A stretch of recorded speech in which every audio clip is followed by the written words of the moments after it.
శుభమస్తు కార్యక్రమంలో అదృష్ట జాతకం అంశానికి స్వాగతం. అదృష్టవంతులకు ఆపదలు కూడా సంపదలుగానే పరిగణిస్తాయి. అంటే ఒక్కొక్కసారి ఆపద వచ్చినా కూడా ఆ ఆపద అదృష్టవంతంగా మారుతుంది.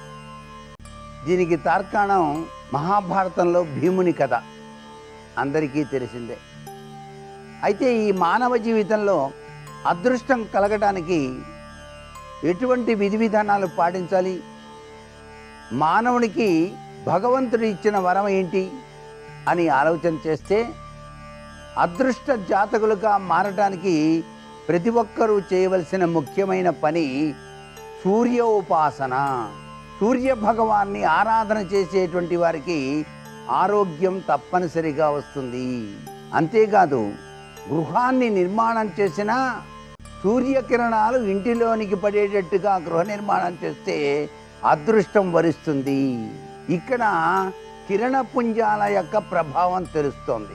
అందుచేతనే సూర్యుడు ప్రత్యక్ష సాక్షిభూత దైవం అన్నారు. ఇక్కడ మనం అర్థం చేసుకోవాల్సింది మానవ జీవితానికి కేవలం అదృష్ట జాతకం ఒక్కటే కాదు, దీనికి తోడుగా దైవ చింతన కూడా ఉండి తీరాలి. దైవ చింతన రేఖ ఏ వ్యక్తిలో అయితే ఉంటుందో ఆ వ్యక్తి అదృష్ట జాతకుడుగా పరిగణింపబడతాడు. జీవితంలో వచ్చేటువంటి దురదృష్టాన్ని సైతం కూడాను నెట్టి పారవేసి అదృష్టం వైపు పయనిస్తాడు అని చెప్పేసి మనకు శాస్త్రం తెలియజేస్తోంది.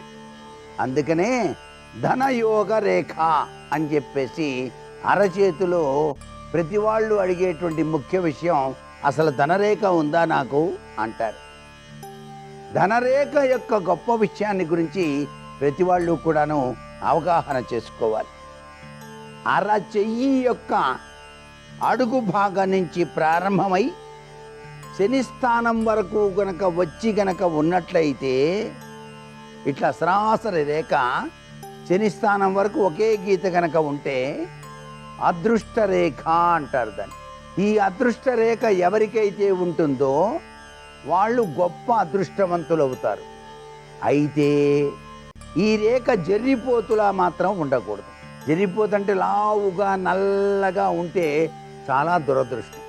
గులాబీ వన్య కలిగి చక్కగా పెన్సిల్తో కనుక సన్నటి గీత గీస్తే ఏ విధంగా ఉంటుందో ఆ విధంగా కనుక ఉంటేనే ఆ వ్యక్తి అదృష్ట జాతకుడు. ఇది సత్యం. ఈ రేఖ ఉన్న ప్రతి వాళ్ళు అదృష్ట జాతకులే అని చెబుతోంది శాస్త్రం. ఇది అరచెయ్యి అడుగు భాగం నుంచి ప్రారంభమై చిన్నతనం నుంచి కూడాను ఉన్నట్లయితే చిన్నతనంలోనే బాధ్యతలు అనేటువంటివి స్వీకరించి ఎన్నో అనుభవాలు నేర్చుకుంటూ జీవితంలో చాలా అదృష్టవంతుడిగా వెలుగొందుతాడు అని చెప్పేసి శాస్త్రం. ఎలాంటి కష్టాలు వచ్చినా కూడాను తట్టుకొని నిలబడేటువంటి ఆత్మస్థైర్యం ఉంటుంది ఆ రేఖ గనక ఉన్నట్లయితే ఏ వ్యక్తికైనా సరే, అదృష్ట జాతకునికి. అలాగే అదృష్ట రేఖ జీవిత రేఖ నుంచి ప్రారంభమై శనిస్థానం చేరుకున్నప్పుడు ఆ వ్యక్తి స్వయం కృషితో జీవితంలో చాలా గొప్పగా అభివృద్ధిని సాధించడానికి ఆస్కారం ఉంటుంది.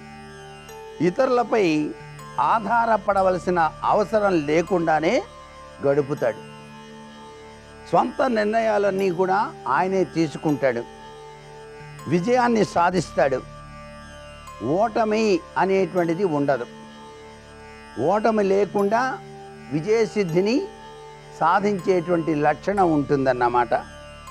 అరచేయి కింద భాగంలో ఈ అదృష్ట రేఖ ప్రారంభమై ఆత్మరేఖ దగ్గర గనక ఆగిపోతే, కొంతమందికి చివరి దాకా ఉండదు ఈ ధనరేఖ, ఈ యొక్క ఆత్మరేఖ వద్ద ఆగిపోతుంది. అలా గనక ఆగిపోయినట్లయితే కష్టపడి సంపాదిస్తారు, కానీ ఆ సంపాదన అంతా కూడా అయిన వారికి, బంధువులకు, ఇష్టపడేటువంటి వారికి ఖర్చు పెడతారు స్వార్థం లేకుండా అని చెప్పేసి కూడా చెప్పవచ్చు. అంటే సంపాదించింది సంపాదించారండి, అంతా కూడా వాళ్ళ కోసమే వినియోగించారు అంటారు. ఇక్కడ గ్రహించవలసిన ముఖ్య సూత్రం ఇదే. ధనరేఖ గనక బుద్ధిరేఖ దగ్గర గనక ఆగిపోయి ఉంటే ఆ వ్యక్తి సంపాదన నిలవదు. లక్షలు కోట్లు సంపాదించినా చివరికి ఏమీ ఉండదు అన్నమాట. ధనరేఖ బుద్ధిరేఖ నుంచి ప్రారంభమై ఆత్మరేఖ దగ్గర ఆగిపోయినట్లయితే బాల్యంలో ప్రారంభ దశలో ఆదాయం మాత్రం ఉండదు. 35 సంవత్సరాల వయస్సు దాటిన తర్వాతనే స్వంత తెలివితేటలతో చాలా గొప్పగా సంపాదిస్తారు. జీవితాంతం వరకు ఆ సంపాదన ఉంటుంది. ఖర్చు మాత్రం చేయకుండా జాగ్రత్త పడతారు. అంటే కష్టాలు అనుభవించారు కాబట్టి వామో డబ్బు చాలా అవసరం అనే భావన వస్తుంది.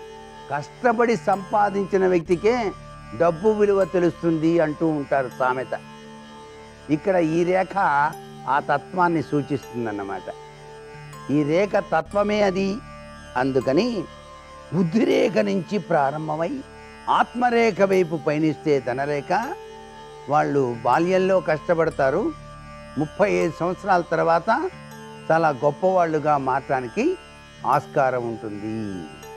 అంతేకాకుండా ఎప్పుడూ కూడా అరచేతిలో నుండి ఊర్ధ్వరేఖలు ఉండాలి, కిందకి రేఖలు దిగకూడదు.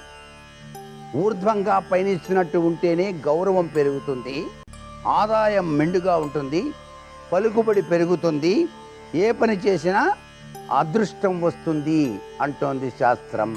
మరికొన్ని ముఖ్య విషయాలు రేపటి శుభమస్తు కార్యక్రమంలోని అదృష్ట జాతకాంశాల్లో తెలుసుకుందామా మరి. సర్వే జనా సుఖినో భవంతు.